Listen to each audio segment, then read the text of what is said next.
Martinique Actualité.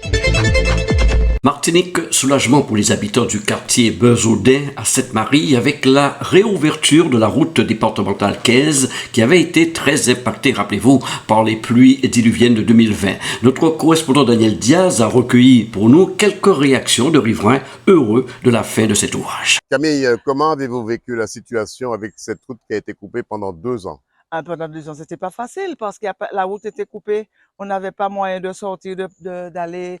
Quand on veut aller sur Sainte-Marie, pour moi, c'est pas reculer, toutes les voitures passent. Et là, il faut toujours chercher jusqu'au Pérou. Il faut passer Pérou, d'Orsay, tout ça. Ou bien la route de Beuzaudet, qui, c'est pas très, on n'a pas l'habitude de fréquenter tellement. Alors pendant un bon moment, vous étiez un peu tranquille, mais vous étiez un peu enclavé, Oui, en quelque sorte. on était enclavé en quelque sorte. On était enclavé. Et puis là maintenant, tout le monde est fier, tout le monde est content de voir que tout a recommencé. On peut dire à partir de ce quartier-là, au Mont Théodose, que la vie reprend petit à petit. Mais oui, mais si ça reprend petit à petit, ça reprend petit à petit parce que vous voyez que quand quand il y a des voitures et on n'a pas de moyens de locomotion, parce qu'on ne voyait pas des voitures, hein. C'était des gens qui vraiment il y avait leurs affaires à faire. Bon, tu vois la personne passer, mais tu peux pas lui demander quoi que ce soit. Comment avez-vous vécu le jour où les intempéries, l'eau a commencé Mon à Dieu, tomber monsieur, c'est et la nuit. Vous savez, quand il y a quand il pleut, il y a il y a eu le tonnerre? il y a le tonnerre, tout ça. Mhm. Alors, et puis, le tonnerre était très fort. Alors, à chaque fois, on se réveille parce que les bruits sont tellement forts. Alors, on se dit, mais pourquoi c'est fort comme ça? Il y a quelque chose qui se passe. Mais sans pour cela penser à quelque chose comme ça. Eh bien, c'est génial parce qu'on s'attendait pas que ça aurait été aussi vite. Ça a duré quand même 2 ans.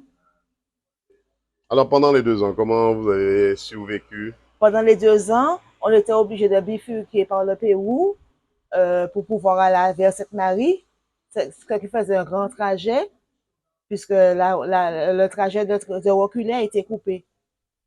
Alors, ce trajet était coupé, vous étiez obligé de faire ce grand Oui, parcours, ce grand oui. détour, et maintenant vous allez pouvoir... vous étiez pendant un moment tranquille, pratiquement isolé. Oui, on se sentait isolé parce qu'on ne voyait pas tellement, c'était les riverains uniquement qui passaient. Et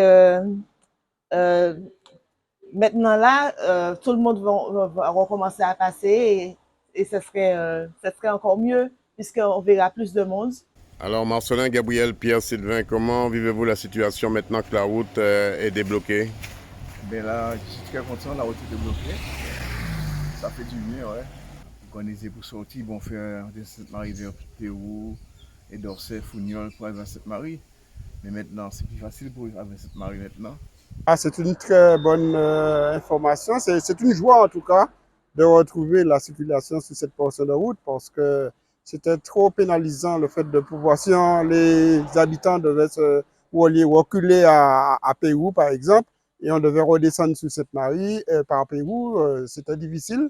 Donc c'est une très bonne chose pour moi que ça soit réouverte. Et en effet, effectivement, et d'ailleurs, j'étais venu visiter quand c'est arrivé en tout cas, et moi-même j'avais trouvé que c'était apocalyptique, on va dire ça comme cela, et je ne pensais pas qu'on allait pouvoir réouvrir la route aussi vite. Mais quand je dis aussi vite, c'est une très bonne chose que ça soit fait, mais en tout cas, vu l'ampleur vraiment du phénomène, je ne voyais vraiment pas comment ils allaient pouvoir le faire. Et on voit bien que... On peut dire que c'est un petit chef-d'œuvre de ce quartier aujourd'hui. Oui, tout à fait, on peut le dire. On peut le dire. Ce que j'espère, c'est surtout que cela tienne bon, dans la mesure où j'ai cru comprendre que c'est une ancienne carrière. Hein. En fait, ils ont opéré sous, on va dire, de la roche qu'ils ont dynamité pour pouvoir glisser, on va dire, déporter la route. Et puis voilà. Donc voilà, c'est une excellente chose pour tous les habitants du secteur et pour le nord qui sortent du Marigot pour rejoindre le Lamentin. Et c'est la D15 qui en profite. Hein. Outremernews.fr, le site de l'actualité outre-mer, 24 heures sur 24 et 7 jours sur 7. Retrouvez la chaîne Outremer News sur YouTube.